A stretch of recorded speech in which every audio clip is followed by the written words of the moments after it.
So altered states is what we're talking about here, because what people tend to have is this idea that you have to peel out of your body and then fly out. But actually, at any moment you can be in an altered state of consciousness. Right now, you're in a state of consciousness that at the Monroe Institute, Bob referred to as C1 consciousness, consciousness 1. He's a radio guy.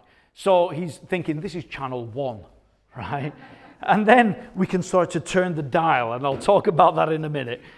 So this is channel 1, and actually, we're not always tuned into channel 1. There was a study by Killingworth and colleagues in 2014 at Harvard that showed that 46.9% of the time, so nearly 47% of the time, we're daydreaming, right? Nearly half of the time that you're walking around in this reality, you're not here. And now I'll say to you, okay, now notice your feet. Just notice what your feet feel like on the floor.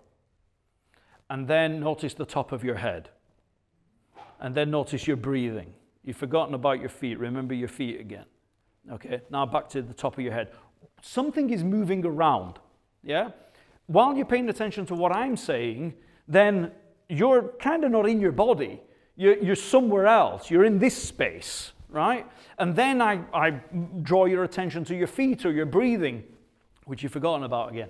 And it's an automatic process, but we create a body as we scan it. Right? So this is the body schema, the body concept, or the body image. And a lot of people have a distorted body image. Some people have it more distorted than others. So people with anorexia, for instance, would have a very distorted body image, which is more of a hallucinatory disorder, because they will look in a mirror and not see what everybody else sees. Right? But most people, if they were to draw their body outline, would get it wrong to varying degrees. So we have a concept of the body. People who are losing weight don't recognize that they're losing weight until people go, hey, you've lost weight. And then you go, oh, have I? And then you compare it, because day to day you're making micro adjustments to that body image. So we have a body story is what I'm getting at, and we can tell ourselves another body story. And sometimes we're given that body story because we're so distracted away from our physical body that it's automatically made, like in dreams. In a dream world, when you're in a different altered state of consciousness, you're given a dream character body, which is you. The rest of the dream is you also. But that dream character body, that's you, is what you immediately identify with. And whether you dream about being in the here and now at this age, or whether you dream about being a child, you just accept the body that you were in that moment, and then that dream dissolves, and then you get back into this body, and so on. So the body is something that's constructed. So one of the easiest ways, here's a pointer for you, one of the easiest ways of going out of body is by putting your mind somewhere else and telling yourself another body story somewhere else.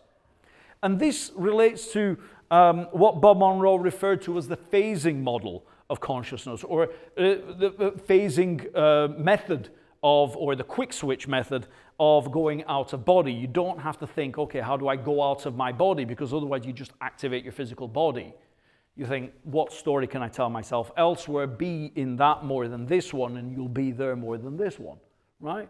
And some people say, well, isn't that imagination? And you say, well, yeah, sort of. Of course you're going to be using imagination. It's all existing within the subjective realm.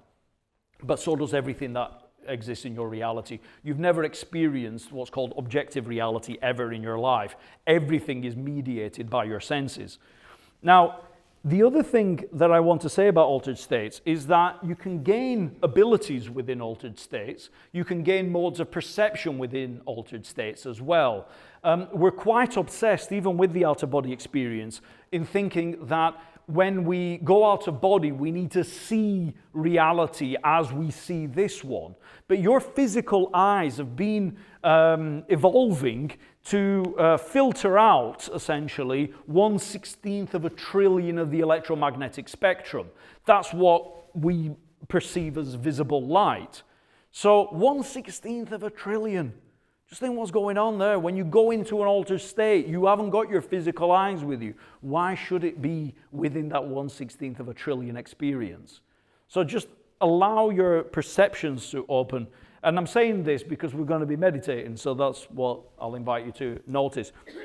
And the other stat that I'm going to throw at you is something that comes out of the work of Mihai Csikszentmihalyi. Don't ask me how to spell his name, I can never get it. But he's the guy who done a lot, well, I think he coined flow as a state and did a lot of work with the 40 hertz gamma rhythm and with athletes getting into these flow states, right? So that's like what the philosopher Tim Freke refers to as like a deep awake state, where you're really fully present here and everything switches on more. So has anyone had that kind of awakening experience, eyes open, like, I feel connected more, right? Yeah, some nods in the crowd. Okay, so that would be a really in-body experience, right? Where you're connected with absolutely everything. Now, what Csikszentmihalyi worked out, and people working with him, depends on the study, but the conscious mind processes around 110 to 130 bits of data per second.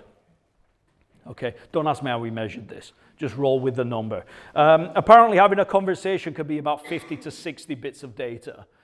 So that's why two conversations simultaneously can be difficult, unless you're Napoleon, then apparently you can sort of dictate two letters at the same time.